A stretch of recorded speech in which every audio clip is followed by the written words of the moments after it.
राज्यसभा का जो इलेक्शन रहता है ये हमेशा आला कमान पर। हम तो पार्टी के कार्यकर्ता हैं, सरकार नहीं। ये सर्कस चल रहा है। टेलीफोनिक आपने कह दिया कि आप ज्वाइन नहीं करेंगे, तो ये तरीका थोड़ी ना होता है। सरकार चल रही है या मजाक चल रहा है? हालात बद से बदतर होते जा रहे हैं। कानून का इकबाल खत्म हो चुका है। कई अधिकारी कर्मचारियों को चला जा रहा है। यहाँ गोली चली है, कोटपुतली के अंदर फायरिंग की गई है। जंगल राज हो गया है राजस्थान। मुख्यमंत्री जी के पास समय नहीं है क्योंकि उनको दिल्ली में हाजिरी मारनी है। कल भी मोदी जी के साथ फोटो आ रही थी कि दिल्ली बना ले मकान, वहीं रहने लग जाएं, वहां से ही चला लो आप राजस्थान को। देखिए, राज्यसभा का जो इलेक्शन होता है वो पूरे देश के हिसाब से होता है और उसमें कैंडिडेट जो है हमेशा आलाकमान ही तय करता है। जहाँ तक सवाल है कैंडिडेट तय नहीं करने का या वो, तो अभी तो किसी का भी तय नहीं हुआ है। अभी तो आज से मैं समझता हूँ प्रक्रिया शुरू हुई है। 8 तारीख तक नामांकन होने हैं, तो जल्दी आला कमान इस पर निर्णय लेगा। और मैं समझता हूँ 1 सीट कांग्रेस की और 2 सीट बीजेपी की, ये इलेक्शन हो जाना चाहिए। आराम से कैंडिडेट होगा। प्रयास क्या रहेगा कि राजस्थान से किसी को राज्यसभा भेजा जाए या फिर ये आला कमान का निर्णय है, क्योंकि नीरज डांगी राजस्थान से ही थे। नहीं, राजस्थान से थे, पर ये जो राज्यसभा का जो इलेक्शन रहता है ये हमेशा आला कमान पर। हम तो पार्टी के कार्यकर्ता हैं। जैसा आला कमान चाहेगा, एआईसीसी सब लोगों से सलाह करके जो करेंगे। चिंतन शिविर रहा 7 दिन तक लगातार।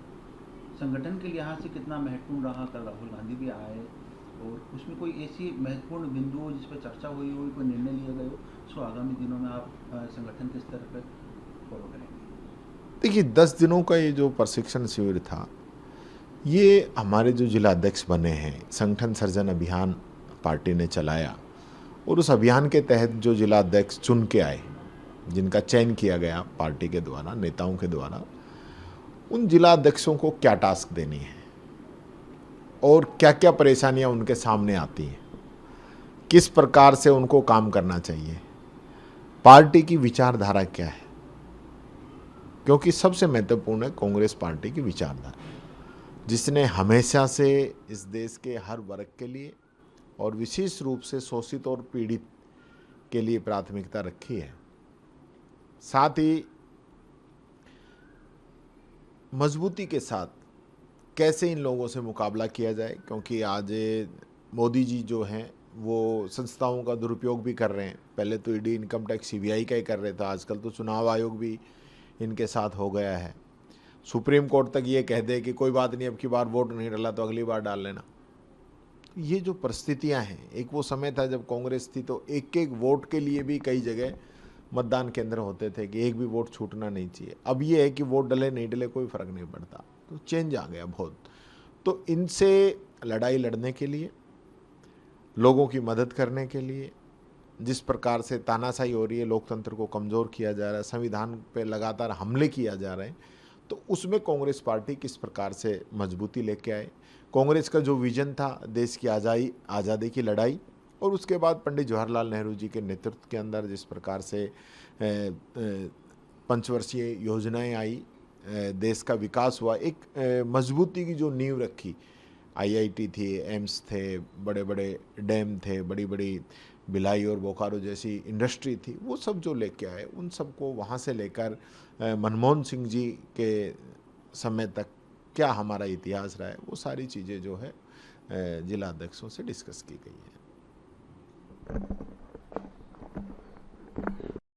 टीकाराम जी, आरएस की जो एक सूची निकली थी उसमें, लेकिन अब तो पोस्टिंग नहीं दी गई, क्या लगता है?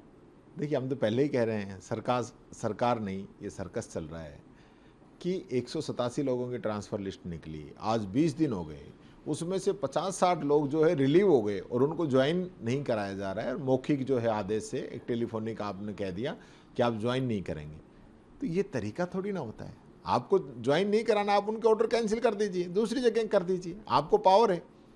पहली बात तो लिस्टें ही नहीं आती। आरएस की लिस्ट के लिए कितने दिनों तक तो अधिकारी काम ही नहीं करते रहे कि मेरी लिस्ट आ रही है, लिस्ट आ रही है, नाम आ रहा है, मेरे को जाना है, ये चलता रहा। और जब लिस्ट आई तो ये हालत है। तो सरकार चल रही है या मजाक चल रहा है, ध्यान देना चाहिए। जिस प्रकार कोटपुतली में कल फायरिंग हुई, लोग आज भी देखिए, पूरे प्रदेश के अंदर हालात बद से बदतर होते जा रहे हैं। कानून का इकबाल ख़त्म हो चुका है। आप देखेंगे तो पिछले कई दिनों में कहीं कोई ट्रैक्टर से कुचल रहा है, कहीं कोई बोलेरो से कुचल रहा है, कहीं कोई स्कॉर्पियो से कुचल रहा है, कहीं अधिकारी कर्मचारियों को कुचला जा रहा है। यहाँ गोली चली है, कोटपुतली के अंदर फायरिंग की गई है। तो ये जो सारा अभी दौसा के अंदर मॉब लिंचिंग की गई, लड़के को पीट पीट के मार दिया गया, तो ये कोई कानून व्यवस्था है क्या?